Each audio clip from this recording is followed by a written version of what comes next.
Bonjour à tous, alors une petite vidéo pour expliquer la correction de l'exercice numéro 7.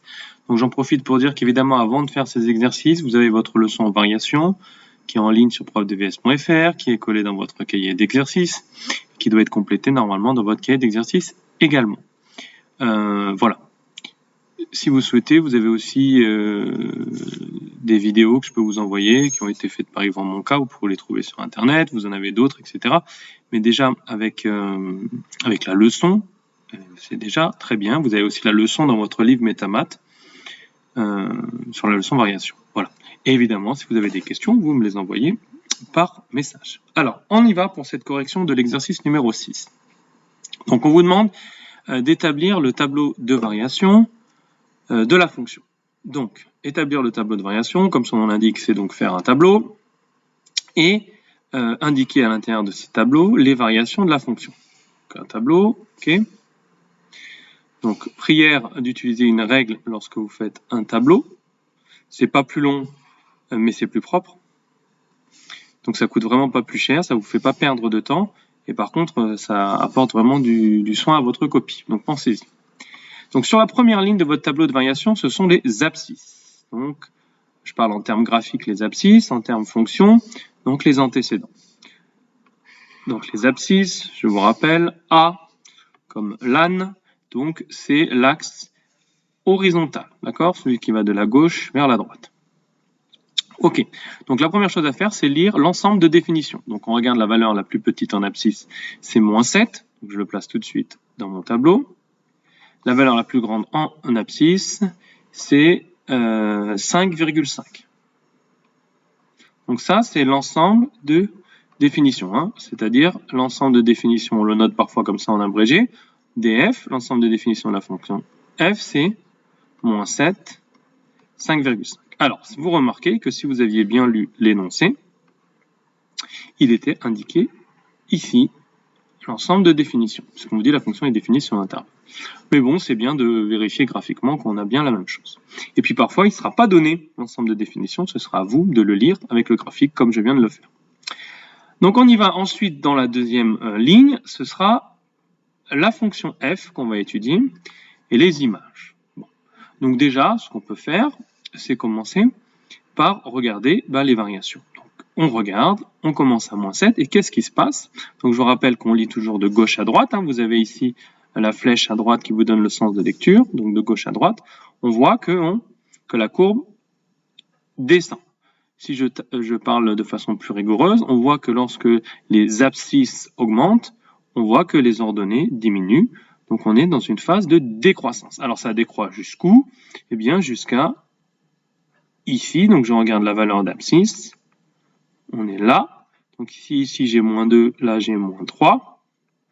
Et donc ici j'ai -3,5. Donc je le note dans le tableau. Alors j'essaye quand même un peu à l'avance pour organiser mon tableau de voir combien de fois on va changer de variation. Donc ici on change de variation, puis ensuite ça croît, pof, on change de variation une deuxième fois, puis ça décroît, on change de variation une troisième fois. Donc je vais avoir 3 valeurs à mettre dans le tableau. Donc ça me permet d'espacer un peu correctement. Donc ici je vais mettre mon 3,5 et donc on va représenter le fait que ça décroît par une flèche qui descend. Tout de suite, alors vous avez le choix. Soit vous complétez maintenant les images, soit vous faites d'abord toutes les flèches et ensuite vous mettez les images. Moi, je vais faire les images maintenant. Donc ici, on a -7 en abscisse. Hein.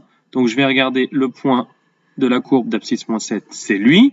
Et je vais regarder son ordonnée, c'est -1. Donc ça veut dire que l'image de -7, c'est -1. Donc je note ici -1, puisqu'ici, je vous rappelle que je suis dans la partie image. -3,5, on y va. -3,5. Et là, je cherche le point de la courbe qui a pour abscisse -3,5. C'est celui-ci. Son ordonnée, c'est -2. Donc, je note -2.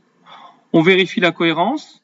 On part de -1 et on décroît, donc on diminue. On arrive à -2. C'est cohérent. Si jamais ici, par exemple, j'avais mis -0,2, j'aurais dû me dire il y a un problème parce que je pars de -1 et j'arrive à quelque chose de plus grand en diminuant. C'est pas normal.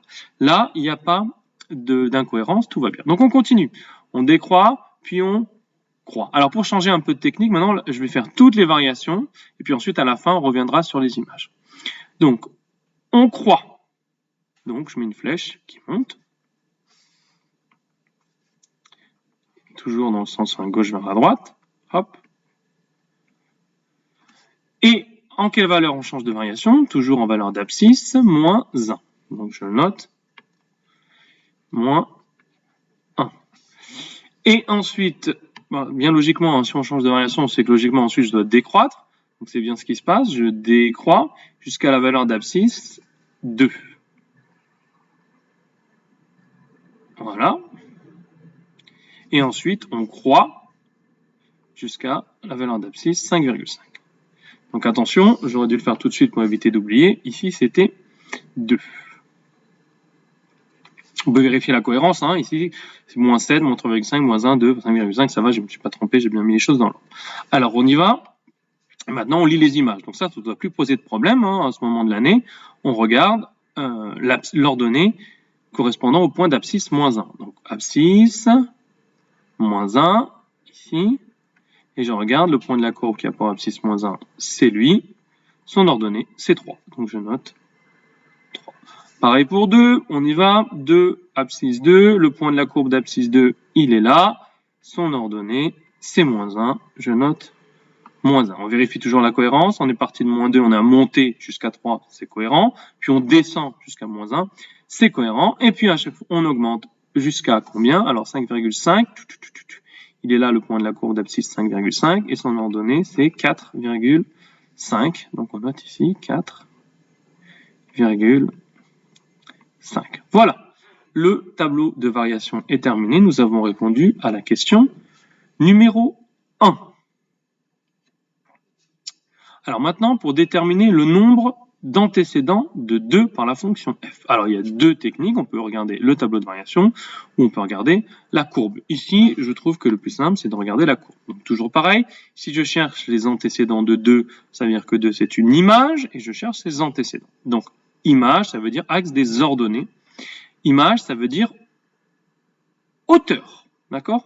Donc ici, je cherche quels sont les points qui sont à la hauteur de. Eh bien voilà, je trace.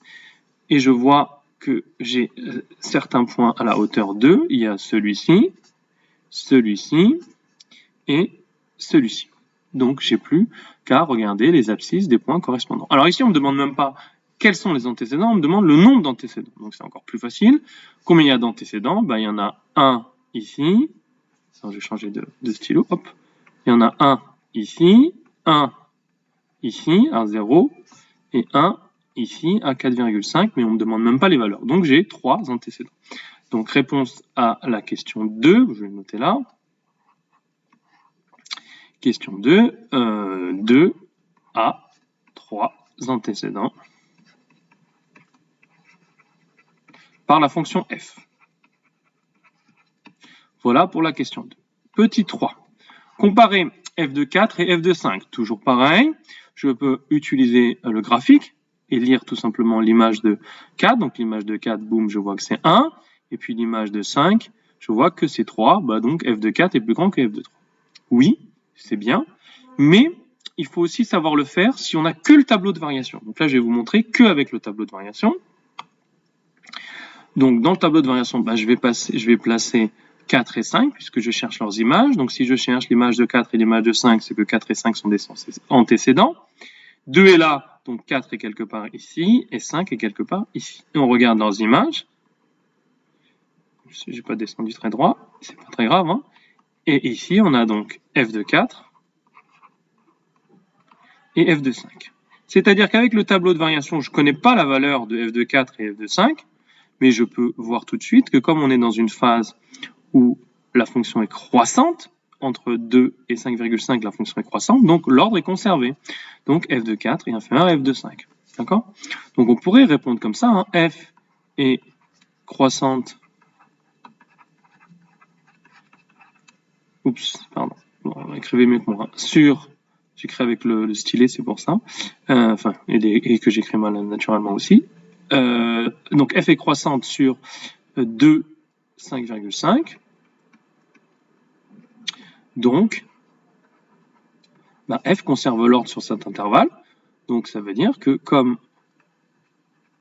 4 est plus petit que 5, on a f de 4 plus petit que f de 5. Bon, alors ici, c'est un peu artificiel, hein, puisque vu que vous avez le graphique, vous auriez pu carrément lire l'image de f de 4 et dire c'est environ 1, lire l'image de 5, c'est environ 3, et bien dire donc 1 c'est plus petit que 3, hein, donc f de 4 c'est plus petit que f de 5. Mais ici, ce qui est intéressant, c'est de voir la méthode, comment faire si on n'a que le tableau de variation, puisque vous pouvez avoir tout à fait ce genre d'exercice. Voilà. Les questions 4 et 5, c'est plutôt des révisions de choses qu'on a fait avant, puisqu'il s'agit de résoudre des inéquations graphiquement. Alors je vais effacer un peu tout ça, histoire qu'on y voit plus clair. Voilà. Et on va résoudre ces équations. Donc là, c'est révision, hein. Donc si vous voulez regarder, vous avez une leçon dans votre cahier qui s'appelle résolution d'équations et d'inéquations graphiquement. On a fait pas mal d'exos aussi dans le cahier d'exercice, etc., etc. Donc on y va. F de x supérieur à 1, donc je cherche les images. Quand est-ce que les images sont plus grandes que 1? Rappelez-vous qu'on cherche, c'est x notre inconnu, hein, donc x ici est un antécédent. Donc je cherche les antécédents dont l'image est supérieure à 1. D'abord je traduis, image supérieure à 1, ça veut dire tout ce qui est au-dessus de 1. Donc j'ai toute cette partie-là de la courbe qui est au-dessus de 1, et donc ce qui va m'intéresser, c'est les abscisses de ces points. Donc les abscisses de ces points, eh ben, on y va. On va les mettre, je sais pas, pour faire ça, les choses en bleu. Donc on a d'ici jusqu'à ici. Donc tout ça, toutes ces abscisses-là vont être solutions, celles que j'ai mises en bleu là. Pareil de l'autre côté, on va le faire directement. Hop, à partir de 4 jusqu'à 5,5, tous ces abscisses-là vont être solutions, puisque leurs ordonnées ont une image. Leurs ordonnées, pardon, sont plus grands. Les ordonnées des points de la courbe sont plus grands que 1. Alors si je vais parler en termes de fonctions, donc si je parle en termes fonctionnels, on a que les images des nombres entre 4 et 5,5, leurs images sont plus grandes que 1. Si je parle en termes graphiques, les points de la courbe dont l'abscisse est compris entre 4 et 5,5, les points de la courbe ont une ordonnée supérieure à 1.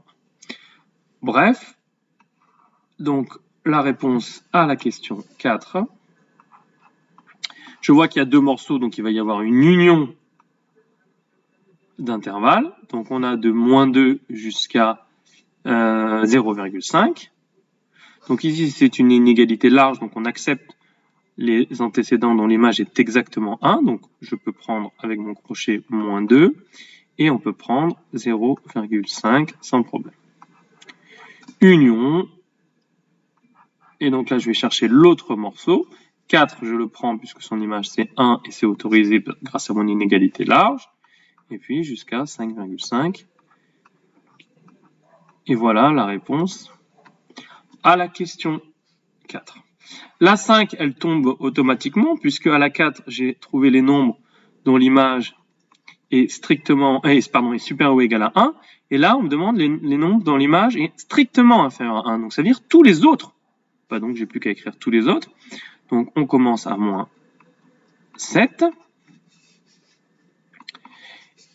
Alors je vais vous montrer sur le graphique. Donc tous les autres, moi je vais le repasser en quelle couleur je n'ai pas utilisé. Je ne sais pas ce que c'est cette couleur. Voilà, en orange, une espèce d'orange. Hop, toute cette partie-là de la courbe et toute cette partie-là de la courbe. Donc je vois encore une fois qu'il y a deux morceaux.